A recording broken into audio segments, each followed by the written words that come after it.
On a Sunday in August 2016, Vanessa Marcotte, a 27-year-old resident of the Big Apple, visited her mother in the small town of Princeton, located in the state of Massachusetts. This cozy and quiet settlement, home to about 3,000 people, serves as a suburb for large cities in the region like Boston and Worcester.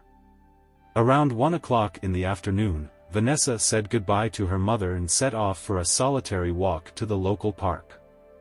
The girl adored an active lifestyle, running, Nordic walking, yoga, and long hikes through picturesque corners of nature. The weather that day was conducive. It was warm and sunny, so Vanessa, as was her habit, headed to the park without wasting any time. Moreover, this area was familiar to her, as the girl often stayed with her mother. However, when several hours passed and Vanessa still hadn't returned home, her mother Rosanna began to worry. The woman tried to call her daughter, but she didn't answer. This was very strange, because Vanessa never disappeared for long and was always in touch. Due to her work, she constantly kept her phone at hand. Rosanna felt uneasy and anxious for her daughter. Around 4 o'clock in the afternoon, she went to the police with a request to check the park where Vanessa was walking. Law enforcement officers accepted the concerned mother's statement and immediately set off in search of the missing girl, involving service dogs. For several hours, the police carefully examined the park where Vanessa had gone. And just a kilometer from the house, in a remote corner of the park with dense thickets, a dog led the officers to a human body. The terrible discovery was made around 8:30 p.m. A gruesome sight appeared before the eyes of the police. The girl's body was completely naked and mutilated. Law enforcement officials assumed that the murder had a motive and the girl had been on her skin, particularly on her head, arms and legs, there were noticeable traces of burns. Apparently, the criminal tried to burn the body to get rid of the evidence, but his plan failed. The fire did not destroy the remains. The police immediately suspected that the body belonged to the missing Vanessa Marcotte, as the deceased looked very similar to her. Later, during the autopsy, these suspicions were confirmed. The mother had to be informed about the terrible news. The forensic expert found that Vanessa had been brutally and then strangled with such force that the killer broke her hyoid bone. Other injuries characteristic of a struggle were also found. There was no doubt that the girl desperately defended herself and fought for her life.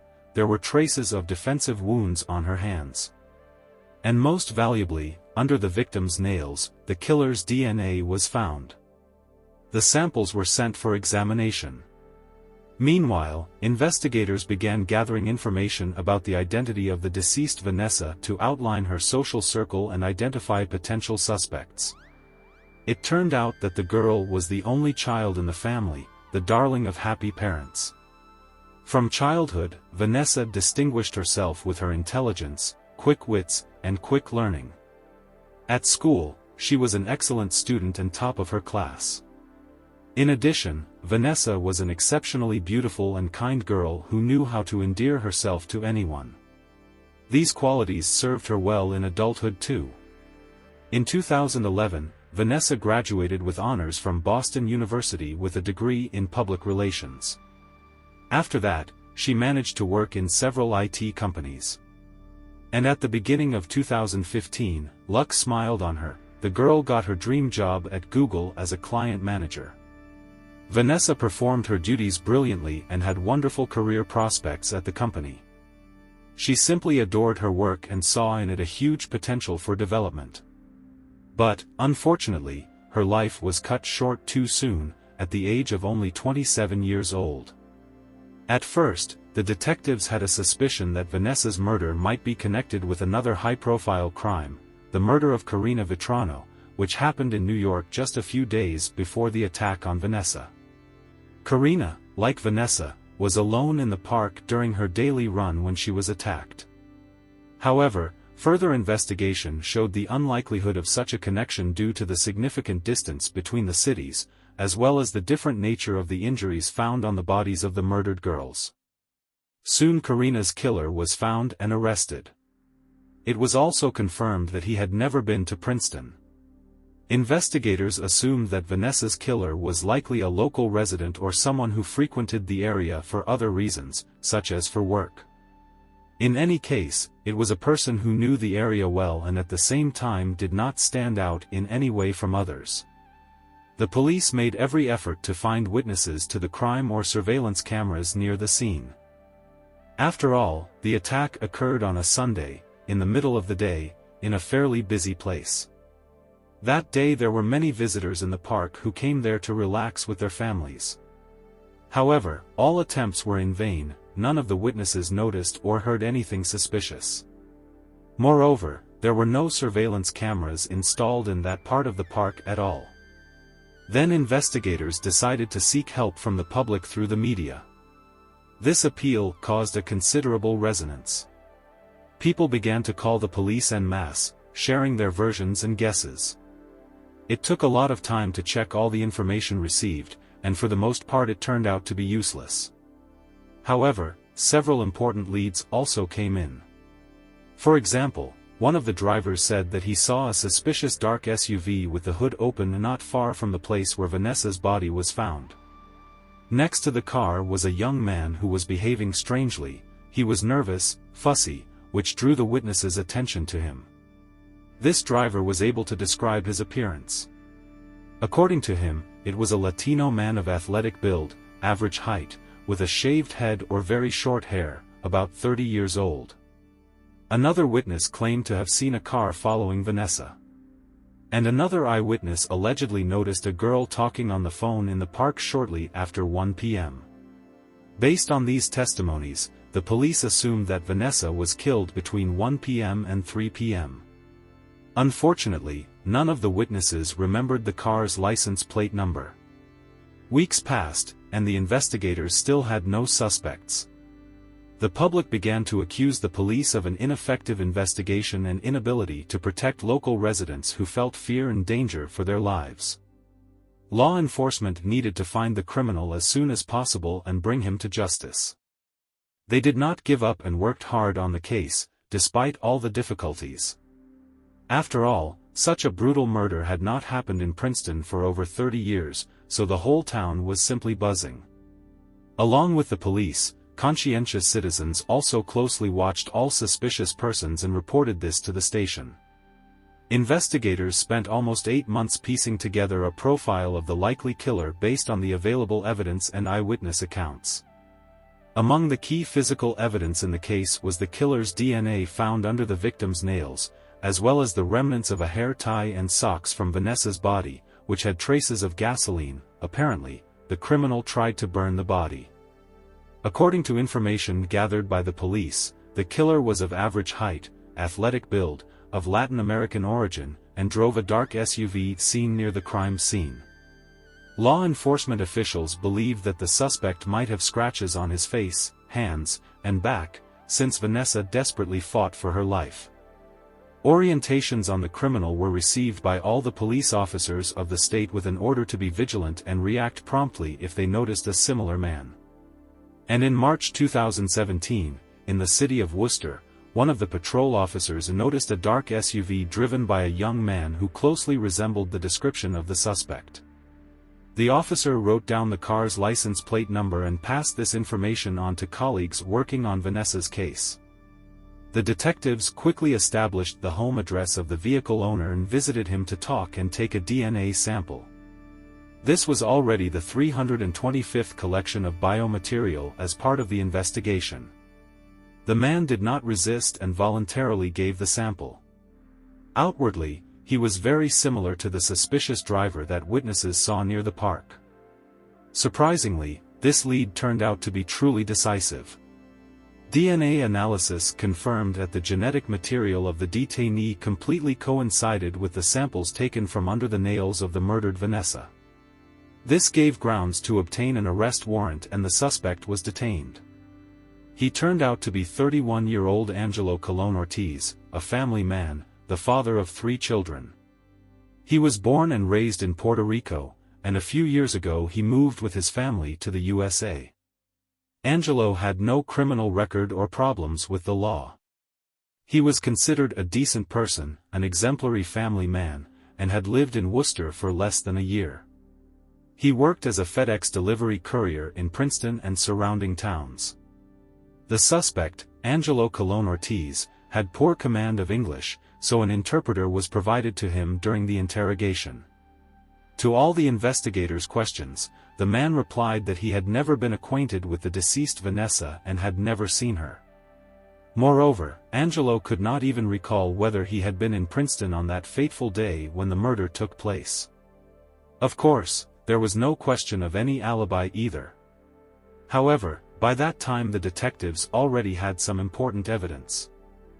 They found out that on August 7, 2016, at 2:35 p.m., on the day of Vanessa's murder, Angelo had purchased $5 worth of gasoline at a store very close to the park.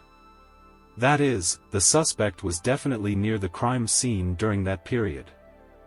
After carefully studying the calls and correspondence in the victim's and Angelo's phones, the investigators came to an unambiguous conclusion that these two had never been in contact before and were not acquainted.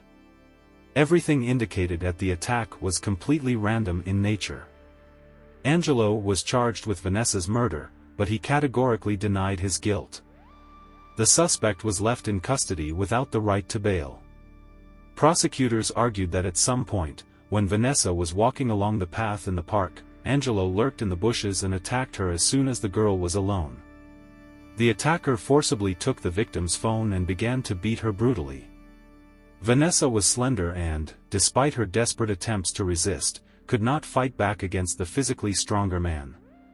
Forensic experts found that the girl suffered injuries to her neck, a fracture of the thyroid cartilage, a blunt head injury, a broken nose, injuries to the torso and upper extremities. Traces of burns were also found on the body. The immediate cause of death was strangulation. During the court hearing, the prosecutor delivered a poignant speech about the safety of women during walks. He stressed that it was not yet dark that day and the park was crowded. Vanessa should have felt completely safe, but someone had other plans. As a result of a sudden attack, an innocent girl was brutally murdered. She fought for her life to the last. And although Vanessa did not survive, epithelial cells of the killer remained under her nails, important evidence that ultimately helped solve this terrible crime. Despite the indisputability of the evidence, Angelo's lawyer insisted on the violation of his client's rights. He claimed that due to the language barrier, Angelo did not fully understand the content of the informed consent to take a DNA sample, which he signed. Allegedly, the document was incorrectly translated into Spanish and the suspect did not realize that he had the right to refuse to provide his biological material. Therefore, the defense attorney petitioned the court not to take into account the main evidence of the prosecution, the DNA samples obtained by the police from Angelo in March 2017. The lawyer insisted that these samples were obtained illegally due to inaccuracies in the translation. Accordingly, a whole discussion unfolded in court regarding the legality of obtaining evidence and the correctness of translating documents. The testimonies of the police officers who communicated with the suspect, as well as several translators, were heard. They all assured that the informed consent form was fully read to Angelo in Spanish, and after each paragraph the translator clarified whether everything was clear.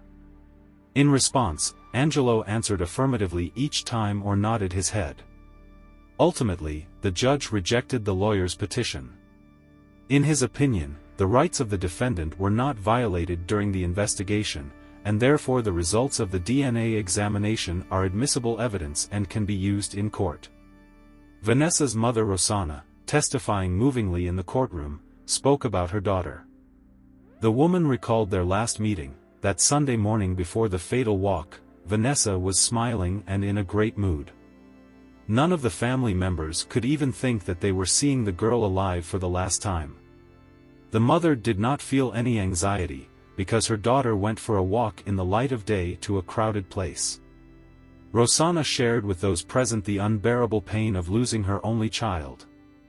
She admitted that she would never be able to come to terms with the thought that she would never see Vanessa's smile again, would never know about her professional successes and happy moments of her personal life. She would not see her daughter as a bride in a wedding dress. And she would not become the grandmother of her little ones. The grief-stricken woman lost all her relatives. Her husband died shortly before the trial, unable to bear the unbearable pain of losing his beloved daughter. Maimed lives, a lost future and terrible loneliness, that's what the insidious killer left behind.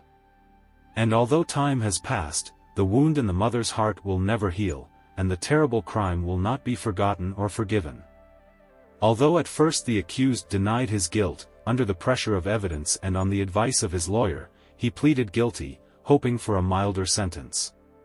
However, Angelo never explained the motives for his actions and refused to disclose the details of the attack. Thanks to a deal with the investigation, Angelo avoided the charge of rape, which was initially incriminated to him.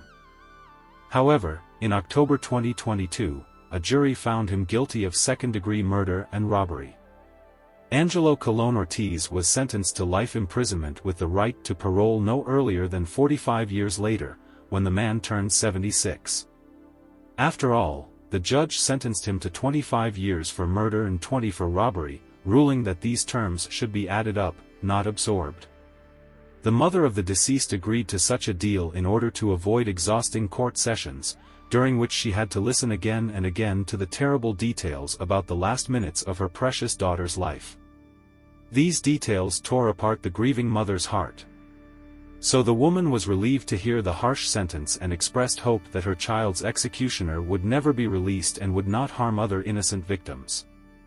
In 2017, Vanessa's mother, together with a group of concerned citizens, founded a charitable foundation in her daughter's name. This organization conducts seminars on prevention, teaches women self-defense, and also organizes charity runs, which the brave Vanessa loved so much. Angelo's wife was shocked by the news that her husband and the father of their 3 children turned out to be a and murderer of a defenseless girl. The woman could not even imagine that all these years she had been living under the same roof with a real monster. Immediately after her husband's arrest, she filed for divorce. Now the ex-wife does not maintain any contact with Angelo and makes every effort to protect the children from the terrible truth about their father. Thank you for watching this story. Write your thoughts about it in the comments. Don't miss the future videos, subscribe and like the channel. Take care of yourself and people you love.